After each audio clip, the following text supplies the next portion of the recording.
This would be my part three of discussing or having a talk about pharmacy in the medical sector, the medical field.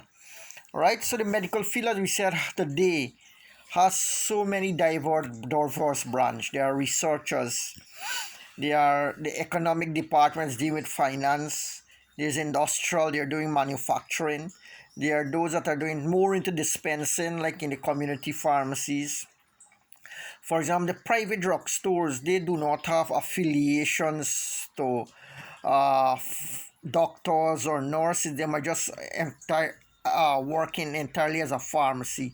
So they have a more wider drug to deal and appraise with, right? Right in the government system, we only have the essential drugs.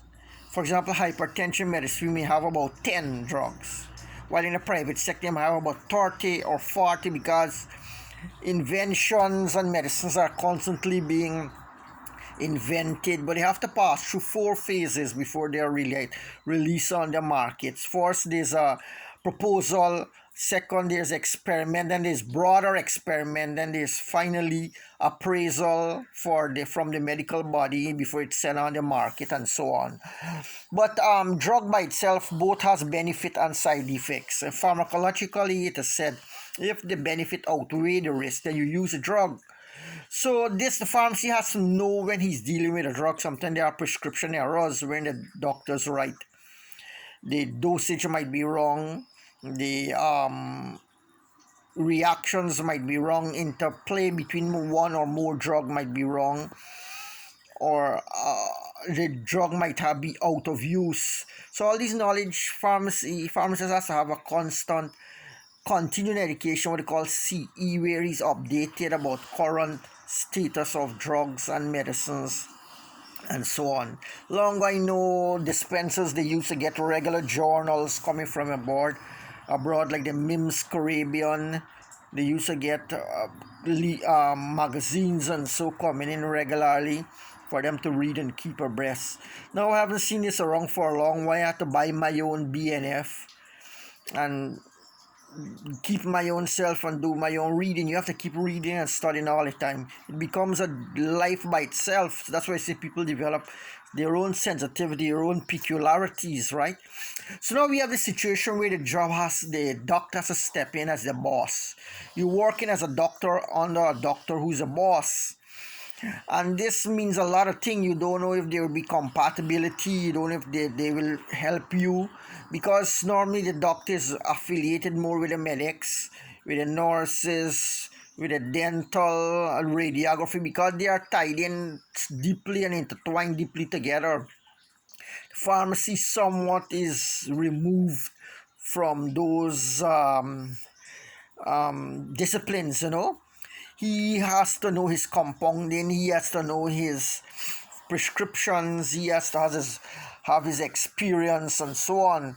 So what happened is that each of us as a medical professional, we come from various backgrounds, from various families, from cultures, ethnicity, gender-based issues are there.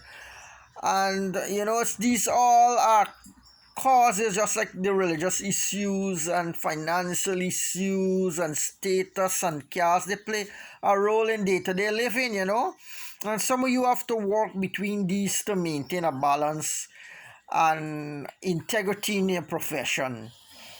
So what we have as a doctor, as a supervisor, is to face these background music and at the same time have a rapport with our medical exchanges, and oftentimes the two have meets with clash and disagreement. The pharmacist makes his mistake sometimes, like occasionally you may write the person name wrong or give the medication to a wrong person, or you give short. If they have to give 5, you give 4, and then they would say, doc, I have to get a skin ointment.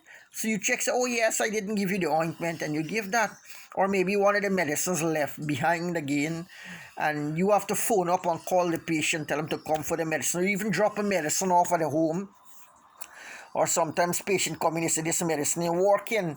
They can't take ibuprofen, they prefer diclofenac. and so on. They get a sour experience in the stomach. Then why you not taking it after meals? So all these are little knowledge and things that you have to know, you know. For example, I know one day doctor, she prescribed ciprofloxacin to a pregnant woman, and you cannot give ciprofloxacin to breastfeeding because it passes over the placental barrier and the child could be exposed to the drug. So I had to bring this to the attention to the doctor, but of course I passed that. So day to day you may find that people who are less experienced or less mature, they are rivalry in terms of who's better than who, you know, and I'm in charge of you, I'm senior, and I'm running the farms because I'm in charge. So there have to be boundaries or limits to being in charge. How much invasion or intrusion you can make into the pharmacy. I mean, you supposed to have as a doctor a medical tray, emergency tray, and weekly you have to take your stocks that you would be using. If your place has a dressing room or it has a bond and so on with a facilitator or a staff room, all these make your working experience more comfortable, you know. So understandable that excuses are there, something you have to make intrusions, you know, but try this stuff to be kept at a minimal. But when you're going to take over pharmacy and then take over the person who's running the pharmacy, control his habits and his behavior that is supposed to be monitored by the pharmacy body, and this what has been addressed previously by his lecturers and university directors.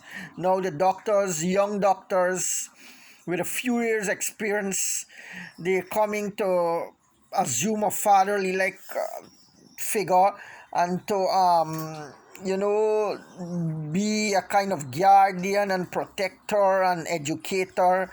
Is a lot of responsibility involved, so we have to think quietly that how long this leadership of doctors over pharmacists, how long it can extend to. Should we have our own pharmacists? Or if we cannot have locally supervisory farms, should we pay pharmacists to do that job? For them to come in to be consultants, pharmacists, head of department, chief pharmacists, supervisors, or whatnot.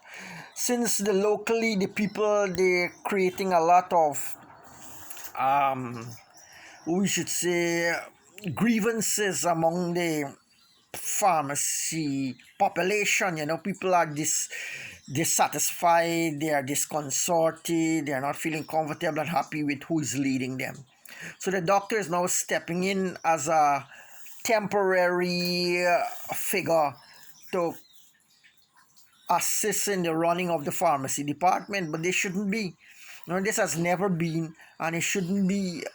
So much power should not be given to the doctors into the pharmacy. You know, it's a world by itself, the pharmacy world. This would be destroying the profession. It would be invasion of the profession and all our ancient laws and statutories, our books and so on that makes up our lives and profession. You know, maybe a new body has to be formed, maybe a new culture. That's understandable, but when we gonna say that a doctor can be both a pharmacist and a doctor at the same time, and we have to